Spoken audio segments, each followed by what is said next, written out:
Oi, pessoal, eu sou a professora Júlia e está começando mais uma aula de História. A aula de hoje é sobre o início da colonização no Brasil.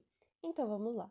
A primeira frota a chegar no continente americano foi a de Cristóvão Colombo, e chegaram no dia 12 de outubro de 1492.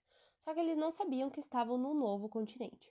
Somente anos depois, em 1499, é que oficializaram a descoberta, com a chegada da frota de Américo Vespúcio. Nessa época, a Europa estava em uma disputa pelo expansionismo. E, dentre os estados modernos nacionais recém-formados, podemos destacar Portugal, Espanha, Inglaterra e França. Os principais interesses das navegações eram o comércio, a militarização, a evangelização e a fortificação da imagem nacional.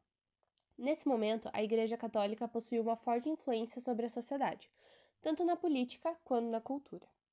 Em 1494, o mundo foi dividido entre Portugal e Espanha. Eles assinaram um acordo chamado Tratado de Tordesilhas, que tinha como objetivo dividir as terras descobertas fora do estado. Porém, os portugueses só chegaram na costa brasileira em 1500, com uma expedição sob o comando do capitão-mor Pedro Álvares Cabral. A frota saiu de Belém, em Lisboa, no dia 9 de março de 1500.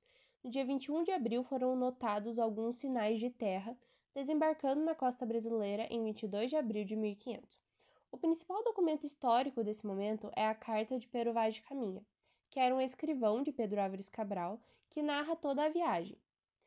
Na carta a gente percebe uma exaltação da beleza do Novo Mundo e que aqui encontraram já a terra povoada, com uma população sem cultura. Então ele relata ao rei Manuel I que o melhor que poderiam fazer por essa gente era catequizá-los e salvá-los.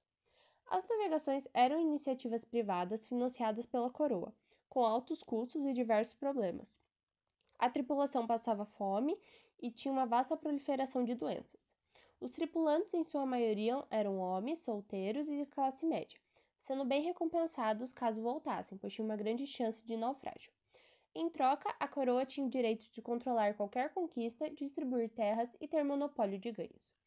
De início, foi possível perceber que o continente era enorme, já era povoado e tinha potencial para explorar. Como forma de administrar as novas terras, no ano de 1534, o litoral foi dividido em capitanias hereditárias. Então foram divididas em 15 lotes e 12 donatários. Os donatários eram membros da nobreza que tinham um poder supremo e de jurisdição sob a sua capitania, que iam da costa até o sertão.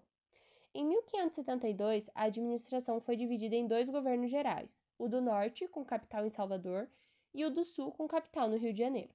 Como forma de proteger a terra contra os invasores, o objetivo então era povoar, colonizar e encontrar um estímulo financeiro.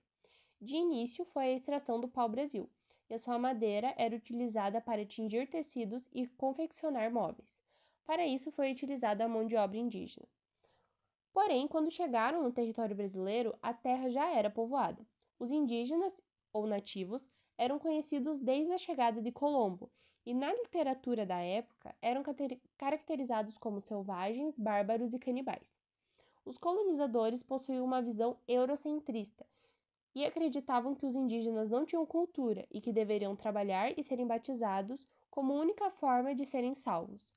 Diversas guerras aconteceram. Apesar dos europeus não relatarem, a sua chegada foi muito violenta. Eles escravizaram os povos indígenas e afirmavam que era uma guerra justa. Os nativos foram dizimados nas batalhas e também por inúmeras doenças, como a gripe. Uma das soluções para salvar esse povo foi a chegada da Companhia de Jesus, no ano de 1549, que foi uma ordem religiosa fundada por Inácio de Loyola em 1534. Chegaram sob a liderança de Manuel da Nóbrega. Eles deslocaram a população para núcleos controlados, que eram obrigados a se converterem e se tornarem fiéis. Em 1556, José de Anchieta escreveu uma gramática tupi que foi considerada uma leitura obrigatória.